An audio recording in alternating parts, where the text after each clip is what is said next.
friends, let us complete our this continued chapter polymers for standard 12. So today's topic is rubber. This is one of the important topic of this chapter. It is rubber. So this is the classification of rubber, where one of the rubber is natural rubber and second one is vulcanized rubber or synthetic rubber, we can say in another way, but that is also a second part of the chapter or second part of this topic. Vulcanization process is totally different process for the rubber, and synthetic rubber is neoprene rubber. That is, we will see another in next lecture or next part of this lecture. Okay, so what is natural rubber actually? So natural rubber is colloidal suspension solution, suspension colloidal solution. आप लोगों को अगर शायद पता हो क्या होता है colloidal solution, तो this kind of solution that scatter the light. Okay, अगर इसके अंदर से आप light pass करोगे तो वो scattering करेगा. That means that shows the path of that light. That is colloidal suspension solution. So solution of water and rubber latex liquid, that is called as natural rubber. Okay, so chemical formula of natural rubber is isoprene, that is 2-methyl-1,3-butadiene. What is isoprene? तो isoprene के अंदर दो words है, iso and prene. तो prene का मतलब तो double bond होता है, double bond that is ethene, methene, propene, butene. तो डबल बॉन्ड isoprene के अंदर आ जाता है. But what is iso? So there are two structures there you have studied in standard 11. One is iso. This is iso structure, or we can say T structure. So carbon combined in a form of, in a shape of T, we can say. So this is carbon, 3 carbon and 1 below that carbon. This is T structure, carbon T structure.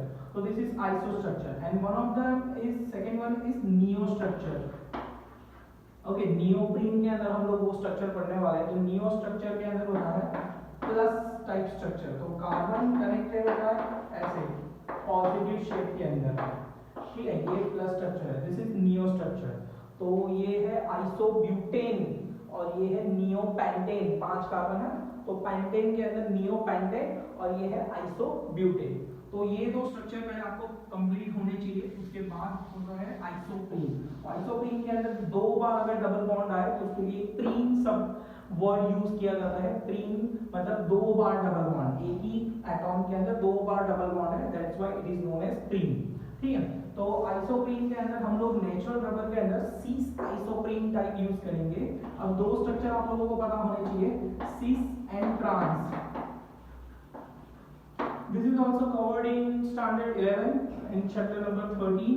तो C structure क्या होता है कि carbon double bond carbon के अंदर एक ही side पे same element देखने को मिले, जैसे क्लोरीन है, तो ये हो गया C स्ट्रक्चर. और ट्रांस स्ट्रक्चर क्या होता है, कार्बन कार्बन के बीच में हमने ऐसे स्ट्रक्चर देखने को मिले. This is trans structure. This is also known as chat structure. Chat जैसा स्ट्रक्चर है इसके, और इसको हम बोलते हैं बोट स्ट्रक्चर. ठीक है, ये बोट स्ट्रक्चर और ये है चैट.